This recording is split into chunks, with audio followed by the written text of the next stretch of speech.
Welcome back, everyone, to Meditations by Gregory T. Obert, bringing you the best new guided meditations and mental health discussions every week. I'm your host, clinical psychologist Dr. Gregory T. Obert. Thank you so much for joining me today. And this week's episode is going to be another entry into the Therapy 101 series. So there's been a ton of great information that I've gone over the last few months. And I hope that you've listened to all of those episodes because you're not going to see quality information like that every day. You may say I'm a little biased, but also, I know what I'm talking about. So go check out those episodes. Past topics include things like depression, anxiety, life transitions, trauma, how to heal from that. Real trauma, not when the word is just kind of thrown around like it's candy on the internet. So go check that out. If you like what you hear, please be sure to subscribe to this podcast for more. If you're watching on YouTube, please also subscribe on YouTube. Leave a like, 5-star rating, review. It really helps the show grow, and I would absolutely love to see a huge influx of people coming to the podcast for my upcoming birthday. So please, help me make my dream a reality. I truly appreciate it. So thank you very, very much. This week, we're going to be talking about a topic that is near and dear to my heart. And the reason it's near and dear to my heart is because it is often one that gets overlooked. Because oftentimes, this particular demographic gets overlooked. And that demographic that I'm talking about is executives. So imagine juggling 100 decisions a day where each one could make or break your company's future, while the world watches and critiques every move. And with the easy access that social media provides, those critiques come fast and furious. And that's the reality for many executives, and it's breeding a silent epidemic of stress. And not just your regular stress, we're talking about executive stress. So all today, we're going to be talking about what that is, how it impacts people at the top. And I say at the top, you might be thinking multimillionaires, billionaires, but we don't even have to go that high. You might be in charge of a company. You might be an entrepreneur, a solopreneur, as they say, and all the decisions fall on you. So maybe this stuff is affecting you even if you're not in that multimillionaire, multibillionaire category. This can still be useful information. This episode is, of course, brought to you by my new private practice, the Royal Oasis Psychotherapy Institute. If you want elite and discreet psychotherapy, which I know is very important for executives, consider checking out my practice. I cater to this demographic as well as other demographics, specifically my specialties, depression, anxiety, executive stress, veterans issues, and trauma recovery. So head on over to that website. It's in the description, royaloasispi.com. I am licensed to provide telehealth in 43 states and counting. So in the contact form, you can check if your state is on there, and I would be happy to start working with you as soon as you are ready. Again, Royal Oasis Psychotherapy Institute. Reclaim your life today. So what is this whole idea of executive stress, and why does it deserve its own dedicated episode? Well, executive stress, the way I'm defining it for today, is, and really what it is, it's the intense psychological and emotional pressure experienced by high-level leaders due to demanding responsibilities, high stakes, and constant demands. It's really kind of a specialized subset of workplace stress, but it's amplified by leadership roles. And unlike general stress, which is a natural response to challenges, executive stress involves unique elements like isolation at the top and accountability for team outcomes. One of the reasons why this is near and dear to my heart is this. In my first master's program, there was an assignment that we did, and it was an article actually that we were tasked with reading, and I thought I had it somewhere. I cannot find it for the life of me, and I cannot even give credit to the author, and I really wish I could. But in this article, it talked about the differences between the different socioeconomic classes and how different classes view different topics. And the one that always sticks with me, the one that I've never forgotten, is food. So people in lower socioeconomic classes, they're going to say, did you have enough? Because just having some kind of food to fill your stomach is important. Those in the middle class would say, did you like it? Because it's not a matter of, are you going to have food or not? Of course you're going to have food and you're going to be full. The question is, did you like the taste? Yet when you get to the upper class, the question is a little bit different, which is, how was it presented? And the reason why that question is, how was it presented, is because obviously the food is going to be delicious. Obviously there's going to be plenty of it. So what's left? How is the food presented? And you see this a lot in all sorts of cooking shows and competitions. The presentation matters too. Now, why am I talking about this when it comes to executive stress? Because looks matter. I know that that's sometimes an unpopular thing to say, but looks really do matter. And when you're at the top of a company, whether it's your own company and you're just trying to make enough to get by, or whether you're in charge of one of those Fortune 500 companies, how you present yourself to the world is going to matter. And if you present yourself as somebody who is stressed out, somebody who can't handle the pressures of being in charge, of making decisions, well, how are your customers, and again, if you're at one of those big companies, how are your stakeholders, your investors, how is the board of directors going to view you? And the answer is, of course, they're going to view you unfavorably if you can't, in fact, handle the pressures of the job.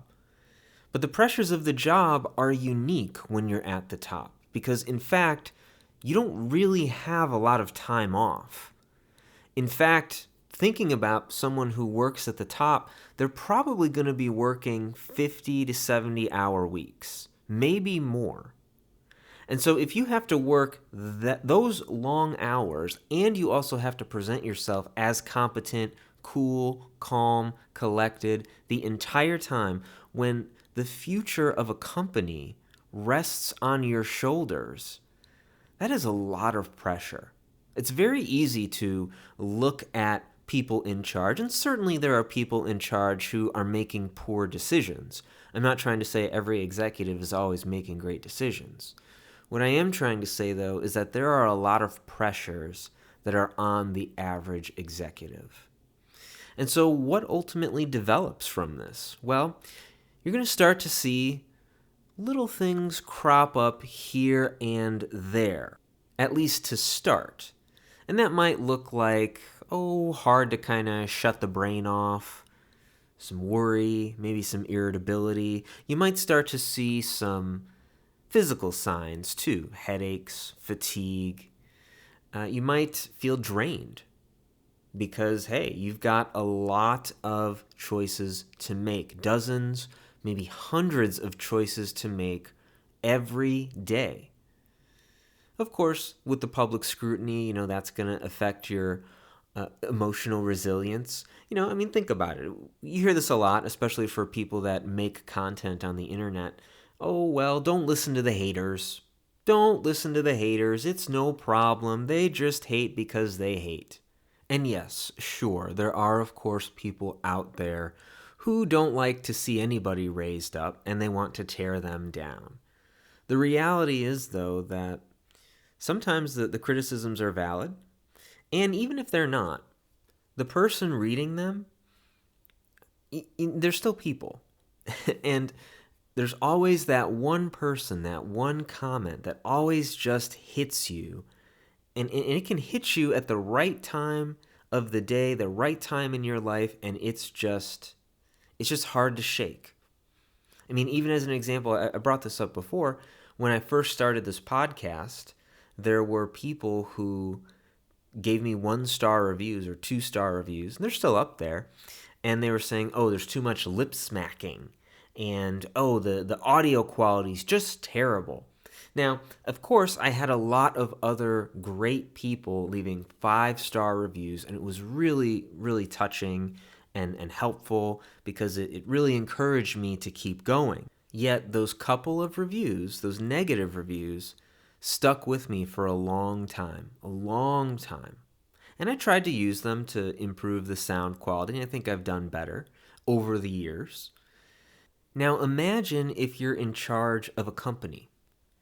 And imagine if every single decision that you make, especially at a large company, every single decision you make receives a whole bunch of commentary, critiques, judgments, and harsh criticism. This is going to wear anybody down.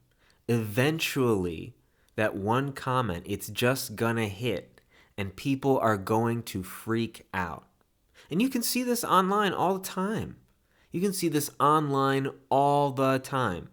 Case in point, this happens, say maybe once every few months on Twitter.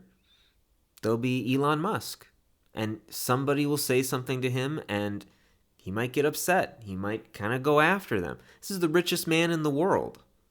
The richest man in the world. Well, I know he and Bezos were going back and forth. I don't know who's number one right now, and that's fine. They can go back and forth. And I say all of this not because I'm trying to judge Elon Musk. I understand it to some degree. You're working and in charge of how many different companies. You have how many different demands placed on you. That's a lot. So what ultimately happens with people like Elon Musk? And again, other executives. You don't have to think about the top. Think about any executives out there. You might be one of them. Well, one of the things that tends to get sacrificed for these 50 to 70 plus hour work weeks, it's going to be your work-life balance. Who's going to suffer? Not only you, because you're not going to have time off, but your family, your friends. Because the company is going to demand so much from you. And if you don't provide it, well, then you might look like you're someone who doesn't care. And if you look like someone who doesn't care, that might be bad for your career. Because again, the looks matter. And I am sure there are plenty of stories out there about CEOs who are overwhelmed by board expectations, or even a startup founder battling investor pressure. Whatever the case may be, executive stress is real, and it's real for a lot of people, especially high achievers. And oftentimes, not always, oftentimes, high achievers are also leaders. And leaders have so many choices to make. The number of decisions, again, the word that comes to mind is draining. Now, does any of this sound familiar to you? If it does, you might be suffering from executive stress. So, really, why does this tend to come up? Well, we already talked a little bit about the long hours. I mean, can you imagine working 70 hours a week? Maybe 80 hours a week? Maybe more, depending on what the job demands of you. If you're working that many hours, what's left? If you're working 80 hours and you budget for 8 hours of sleep per day, what's left? You work, you go to sleep, you wake up, and then you work some more. That's exhausting.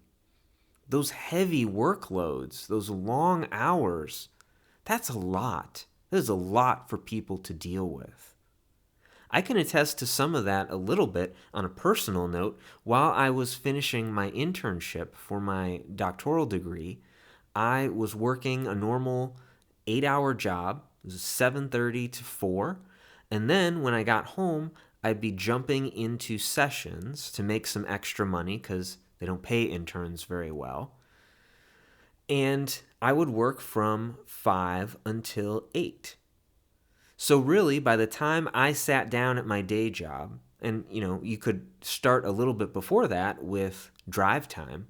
By the time I got into my car to drive, do that job, come home, scarf down dinner, and then go right into more work, and then have to do all my paperwork for that second job, I was burned out. I mean, doing that 4 days a week, by the time Friday rolled around, I didn't want to talk to anybody. I didn't want to see anybody. I didn't want to do anything but just stare at a wall to try to decompress from all the pressures that were placed on me. Now imagine a person who doesn't have the luxury of taking Friday through Sunday off of the second job. That person is going to continue to build up all that stress, all that frustration, all those emotions, all the burnout. It's going to seep out. It might look like interpersonal conflicts on the job. It might look like job insecurity. Maybe you're thinking I got to work even more just so people think I'm a great worker because I feel burned out. So therefore I have to do more to make sure that others know I'm not burned out. Very common thing I see when I work with high achievers and executives. It is not uncommon whatsoever. Thinking about those work demands doesn't really give people the full picture, though. Think about the family pressures that are placed on executives.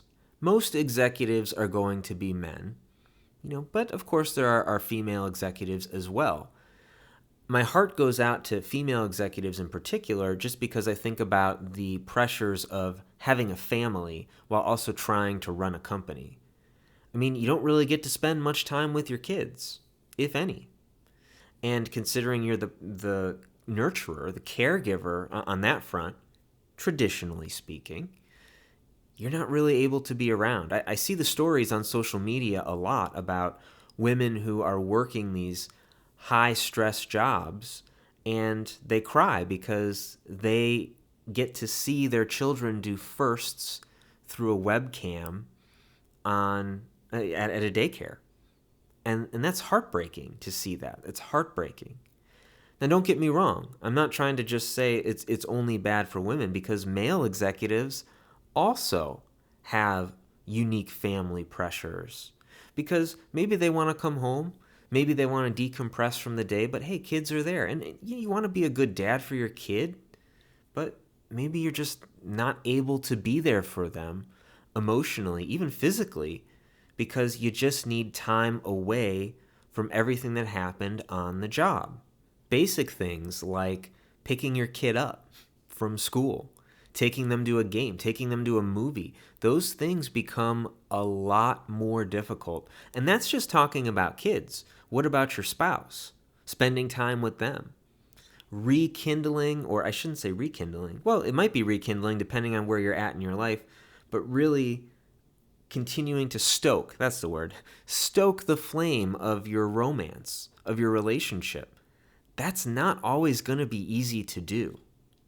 Going back to my example of burnout, when Friday rolled around, my wife would want to go out to eat, and I'd go out to eat with her, and she'd want to talk about the day. She'd want to talk about the week because she hadn't seen me, and she'd want to go over everything. And I just couldn't physically bring myself to even talk. I was so mentally burned out. I would just tell her, I don't really want to talk right now, but I will listen to you, so just you can talk at me, essentially. And she understood, but of course, that's not great for a relationship over the long term. And if things had continued the way that they were, that wasn't going to be good for our overall relationship. So you can top all of this off, because we're not done yet, with any kind of health concerns. If somebody has some sort of physical issue, maybe they have some sort of mental issue, whatever the case may be, you have all these health concerns, and maybe it's a friend or a family member that has the health concerns, and you're thinking about it a lot. This is a lot for one person to carry around. And honestly, it can feel like you're the only one who's allowed to carry it around because, again, what's the mantra? The looks matter. So, of course, when you factor in all of these pieces, there is little to no room to recharge. And again, it's very insidious. It starts very subtly. You're going to have these minor irritations, here and there. You might start to have a hard time kind of turning your brain off a little bit. But, okay, all right, that's fine. I can deal with this. I just got to get to the weekend, if there is a weekend for an executive. And then this is going to escalate. Maybe there's chronic strain, headaches, tension, jaw clenching, as unmanaged pressures compound. And if you're already prone to things like perfectionism, if you don't have a lot of support, and then of course you factor in any kind of economic volatility, all of that's going to accelerate this executive stress. And you can see this as of September 14th, 2025, which is the day that I'm recording this. You can see this in all sorts of industries. Tech, as an example. There's always layoffs, downsizing. You can look at this at Hollywood right now. Hollywood is going through so much shrinkage that it's shocking. And you can sit here and say, yeah, but that's a lot of the lower level people. Yeah, it might start with the lower level people. But if an executive can't turn a company around, at some point, a board of directors or people, even if there's no board of directors, just people beneath the executive, they're going to revolt. Or people above that executive, if say it's maybe a vice president, they're going to revolt. And they're going to fire that person. So, yeah, even people who are in executive leadership have to deal with that economic instability. So, you might also notice that there's a pattern to this stress too. Typically, you're going to see the stress peaking around mid-afternoon. This is what I have seen as I've kind of researched this online, and leaders tend to talk about their stress levels. Usually it's going to be mid-afternoon, which makes perfect sense because if your day started at 8, let's say, and it's now 2 or 3, and you might not be getting off till 6 or 7, yeah, you've had a whole morning and an early afternoon, and you're thinking about those last few hours where hopefully some fires might get put out, but maybe they won't. So there's a lot of stress that builds. So typically, it's going to be that mid-afternoon for leaders. Although, your mileage may vary. It might be a little bit different for you, and that's okay. Now, there are, of course, other risk factors, triggers that can cause executive stress. I already touched a little bit on perfectionism. So perfectionism is part of those personal traits. And high achievers oftentimes tend to run hot. Not temperature-wise, but emotionally. They tend to be a little bit more prone, maybe a lot bit more prone to anxiety because they're oftentimes trying to be the best.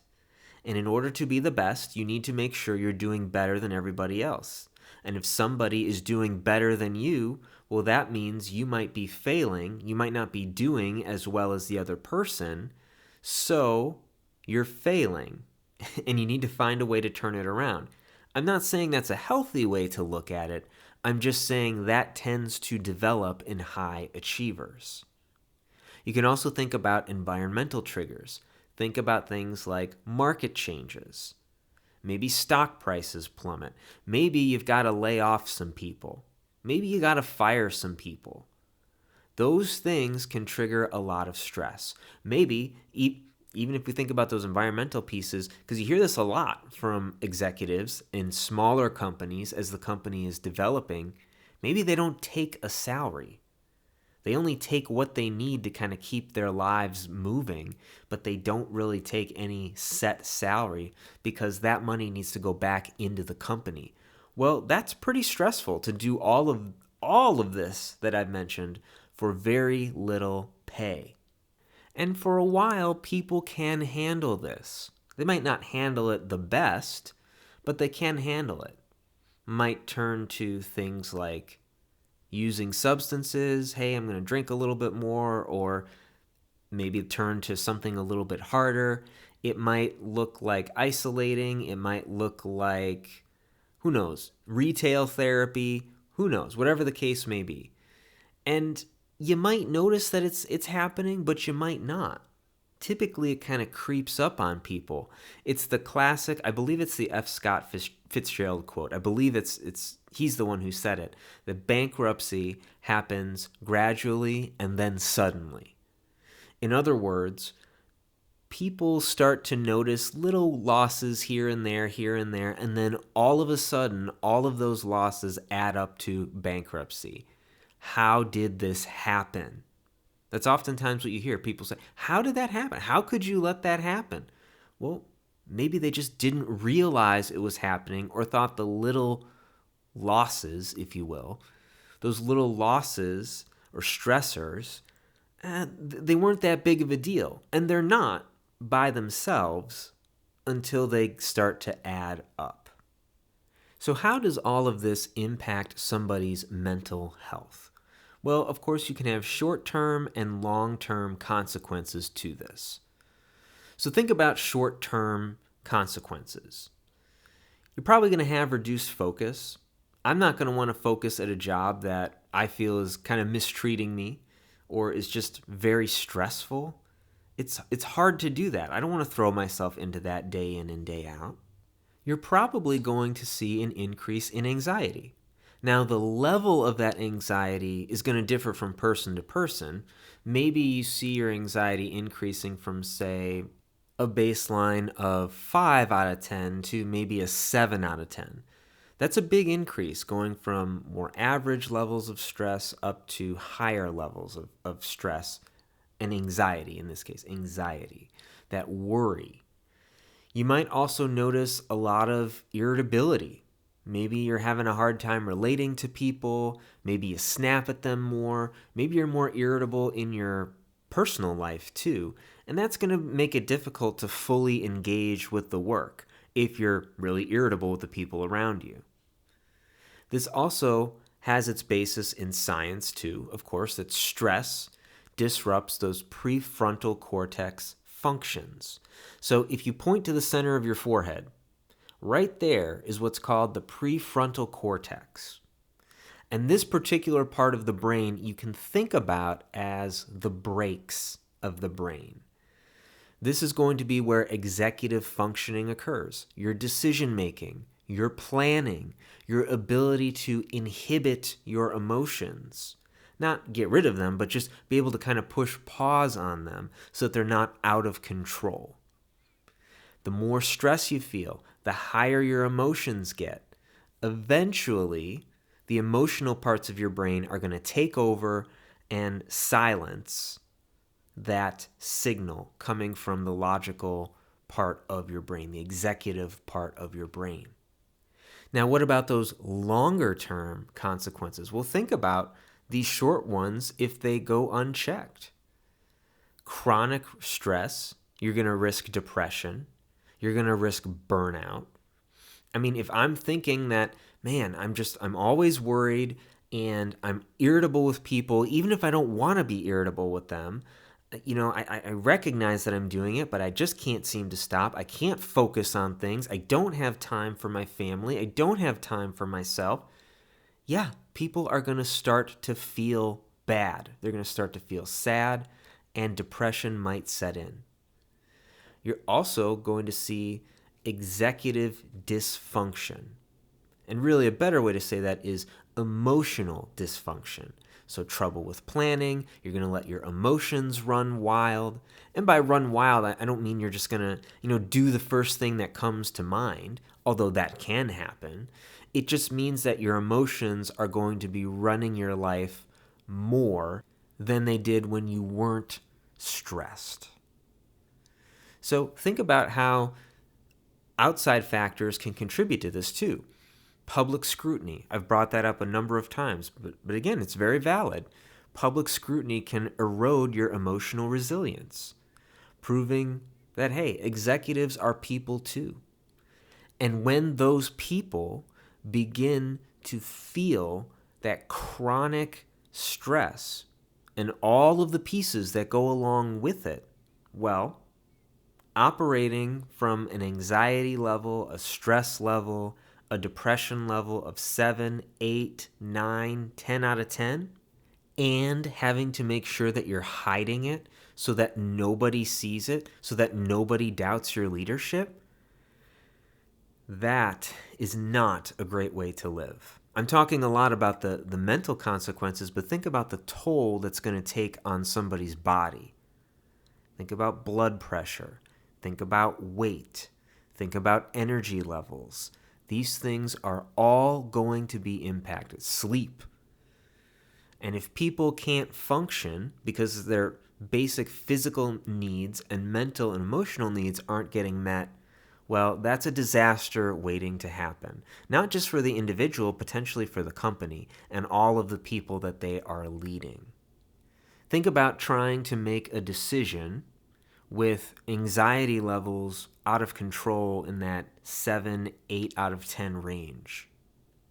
Think about your stress being at a 9 out of 10. Are you actually going to make the best decisions that you can? Well, probably not. You're also probably not going to be all that productive, and you're probably going to see a lot of turnover at your company, because if that's how you're carrying yourself, people aren't going to want to work for you. People aren't going to want to buy from you. Now that's just the business impacts, right? Think about the personal toll. You're going to have a lot of strained relationships in your life. You're going to have health risks, particularly those heart issues. And here's the thing. You can actually reclaim your life. You can change things. If this is you, you can change things. It's not weakness to actually go out and get help. I think it takes a lot of strength and a lot of courage to ask a stranger for help. And by stranger, I mean, that's my line of work, right? People reach out to me, they've never met me, and then they ask me to help them work through these very difficult, intimate details of their lives. And I don't mean intimacy in terms of sex, right? I mean intimacy in terms of a look into their lives. And when people do that, I salute them all the time, because whatever you're experiencing, if it's depression, anxiety, trauma, in this case, executive stress, that's a signal. It's a signal to you to act. So what are some ways that you can act? What are some things you can do to help yourself work through this executive stress? Well, if you're set on trying to work through it yourself, there are a few things that you can do. One of the biggest things that you can do is emphasize boundaries.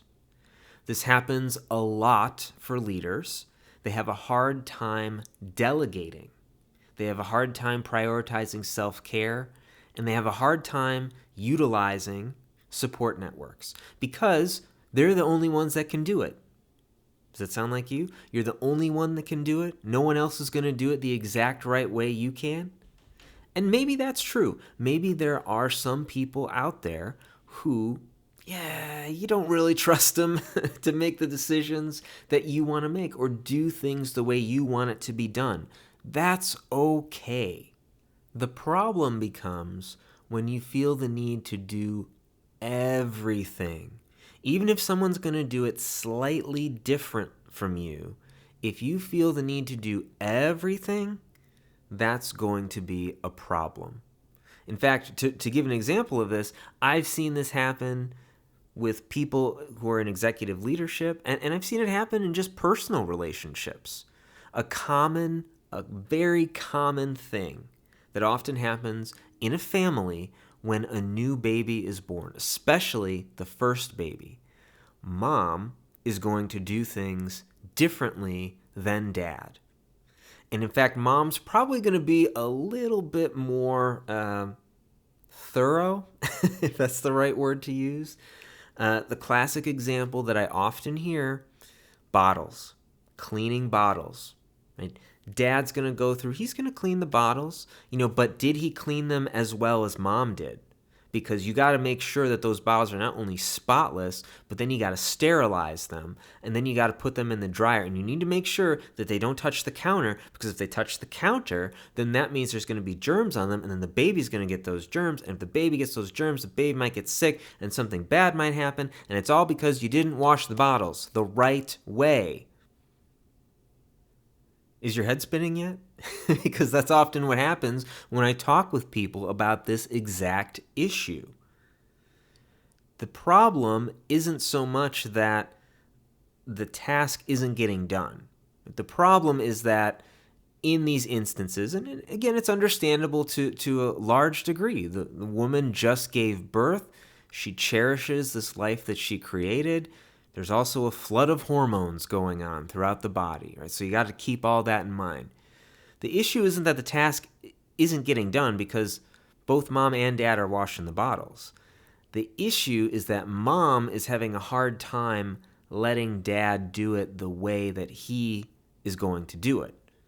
It's that I have to be on top of it, and it has to be done the right way, quote unquote, the right way. And the same is true for executives. A lot of times they're going to take on tasks that could probably be delegated. And you might not like how someone else is going to do the task. And because two things can be true at once, you might not like how they do it, their process, and the results might be the same or better. So if the results are the same, and obviously the process doesn't mess anything up to any big degree, just delegate the task. Just delegate it. Prioritizing self-care. When was the last time you actually left work early?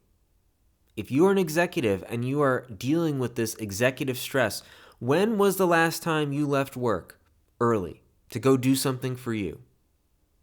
When was the last time you took a day to just do nothing? And let me tell you, that is one of the hardest things for high achievers to do. I want you to sleep in, and I want you to do nothing the next day. No plans, no work tasks, do nothing. It is very hard. It's very hard. And if you're in that mindset of executive stress, it's tough. And I say mindset's part of it. If you're just caught up in that cycle, that emotional cycle of executive stress, it is hard to do that. That being said, you can do it. You can retrain your brain. You just got to give yourself permission to do it. And of course, that last piece that I mentioned, finding support networks. Find support networks, because these are going to help you when you're feeling alone. And I know that's a little bit difficult because, again, looks matter and you want to make sure people view you as competent. Yet there are going to be people out there who understand. So go find those people. Right? All three of these things, boundaries, delegation, well, really, with boundaries, these three pieces are a part of it. Delegation, prioritizing self-care, seeking support networks. Not only can these help with the symptoms you're experiencing, but they're great prevention. They're preventative tasks that can help you avoid any sort of burnout in the future. Now, what about some things that you can do on the day-to-day? Well, there are a few things that you can do. So one of those is what's going to be called 5 for 5. And by the way, these next two techniques, I have already pre-recorded some exercises to help you with this. So if you're interested in getting those, these are on an unlisted page of my website. So it's exclusively for people who are listening up to this point, completely free. So go check it out. Click the links in the description and you can find these exercises on this very secret page of my website. First activity you can do is what's called 5 for 5. It is very easy to get caught up in our minds when stress is high. One way to help ground yourself, bring you back to the present moment, is to focus on something physical. Even as you sit here listening to this right now, I wonder how the shirt on your skin feels. If you're wearing a shirt, of course. Now, you might not have given that feeling, that sensation, any thought. But I bet as soon as I said something, your attention shifted and you started to think about, how does that shirt on my skin feel? That technique probably took you out of your head. You weren't thinking about what was coming next. You had a brief moment of respite and you were able to ground yourself in the present moment. Now, the idea behind 5 for 5 is that you are going to focus on one sense, one of your 5 senses, per minute. So, in the first minute, you focus on your sight. What are all the things that you can see? And you can start listing them off in your head. You can write them down. You can say it out loud. Just identify all the things that you can see. The second minute, focus on all the things that you can hear. The third minute, this is where things start to get a little bit more difficult, and yet it's in that challenge that can help us become more mindful and more grounded to the present moment. When you start to think about all the things you can taste for a minute, all the things that you can smell for a minute, and then all the things that you can physically, tangibly feel for a minute, it gets a little bit difficult. You're going to have to work a little bit harder for some of those later senses.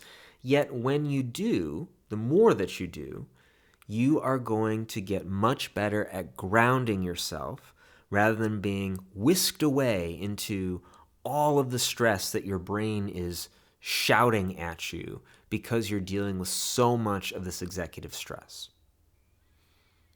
Now, the second thing that you can do is a mindfulness activity, deep breathing and a mindfulness activity. These oftentimes go hand in hand, but they're not always tied together. So, when it comes to being mindful, and I'm going to save you some time here, being mindful means paying attention on purpose to the present moment non-judgmentally. And by non-judgmentally, I mean focusing on the facts of the situation, not how you want it to be. So by taking some time to do some deep breathing, pulling that air into your belly, it's going to activate your rest and digest system, calm the nervous system down. And even if you don't want to do any deep breathing, just taking time to be fully present in this moment with me. Not thinking about what's coming next, not thinking about everything that happened before this episode, spending a moment with me. Spending a full moment brushing your teeth, not thinking about what's coming next, focusing on the bristles on your teeth, on your gums, the taste of the toothpaste, how heavy your toothbrush is. And you can do this with meals, you can do this with walks, whatever the case may be, just focusing on the here and now. If you're interested in doing this activity with me, again, click the link below or tap the link below and you'll get that exclusive recording that I've done for my super secret audience here. There's also a guided exercise for 5 for 5. Both of these activities reset the mind and they help you make better decisions. Now, let's say you're dealing with a lot of executive stress. You've tried some of these techniques and they just don't work the way that you want them to. They might help a little bit, but they just don't really take the edge off that you're experiencing. Well, this is going to be the time where I recommend professional intervention. And I know that can sound scary because people go, "Oh, you're going to therapy? You're so stressed?" You hear this a lot. Again, think back to the upper class We tend to look at the upper class as, oh, well, you're fine because you have all your material needs met. You have nothing to complain about. Well, just because somebody can buy an island, it doesn't mean that that person is still doing well emotionally. Just because somebody has reached the top of their company, whether it's a Fortune 500 company or just a local company, that doesn't mean that everything is going to be great for them. And maybe they need professional help. And that's going to be talk therapy. Now, the great thing about talk therapy, psychotherapy, is that it's always going to be private. That's the thing I think a lot of people get worried about. Well, what if other people know? For most states, the only way somebody would know is if you do something that is going to break confidentiality. And typically the 4 things that a licensed provider is required by law to break confidentiality for is any imminent threat of suicide, homicide, or any evidence or suspicion of child or elder abuse. Outside of that, unless courts, order subpoenas of records, nothing is going to get out. And if your therapist does in fact leak something outside of those very specific situations I mentioned, well, guess what? You just got a great payday coming to you because that is a breach of confidentiality, that's a breach of HIPAA, that's a breach of basic ethical principles in mental health. So, you get some recompense for that. Now, if you want to maximize the privacy that you receive with therapy, you can follow these things that I'm about to tell you. First off, you can focus on telehealth sessions. I know a lot of people like to go into an office, and certainly there's room for that. If you want to do that, that's fine. If you really want to maximize your privacy, you can just visit with your therapist over a video call, and that's fine. Telehealth therapy is just as effective as going in person. The second thing that you can do, and this is sometimes appealing for people, sometimes not. For executives, though, it's likely not an issue. That's going to be paying for your services out of pocket, private pay.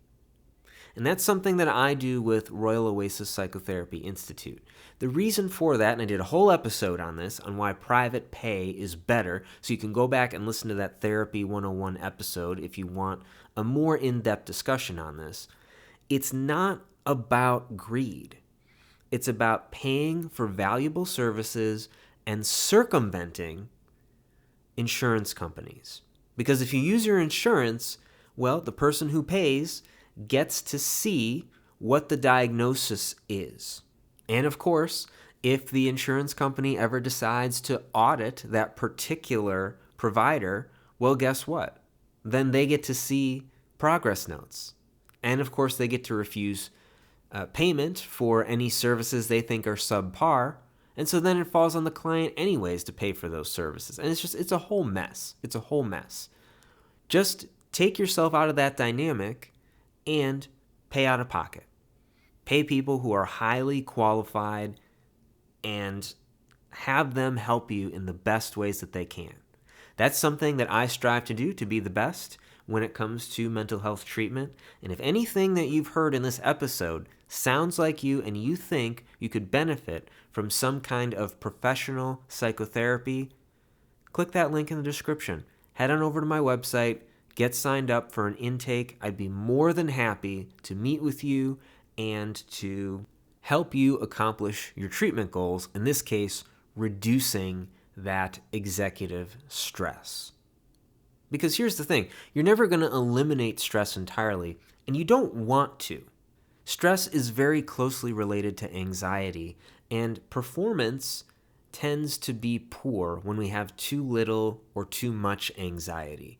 Having a moderate amount actually helps us with our performance. I believe I talked about this in the anxiety episode for Therapy 101, so you can take a look at that as well. And of course, finally, you can always get some sort of medical evaluation too.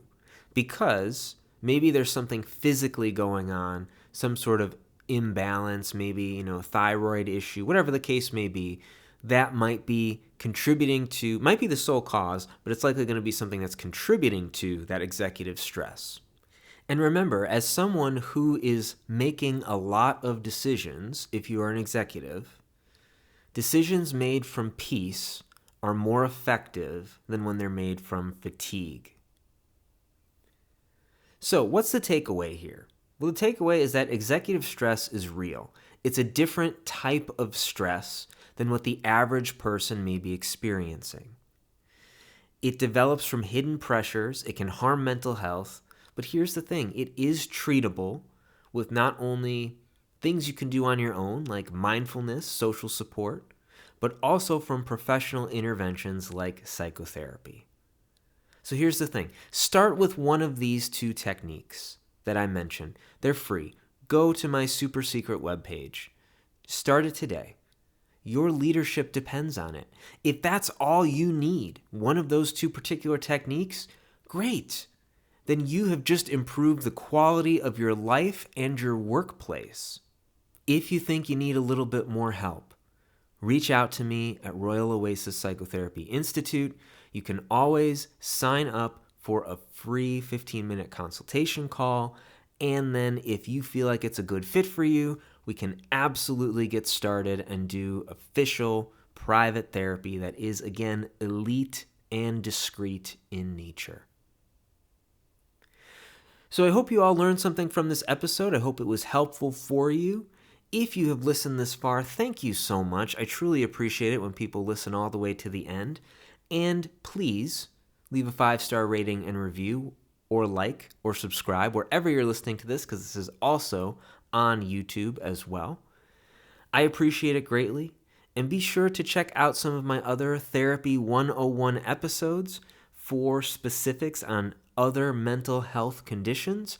If you would like something specific from me in the next Therapy 101 session, which will be in 2 weeks, because next week is going to be another guided meditation, be sure to contact me on Twitter at Dr. GT Obert and let me know your thoughts. Thank you all again for listening, and until next time, be safe, be well, be powerful.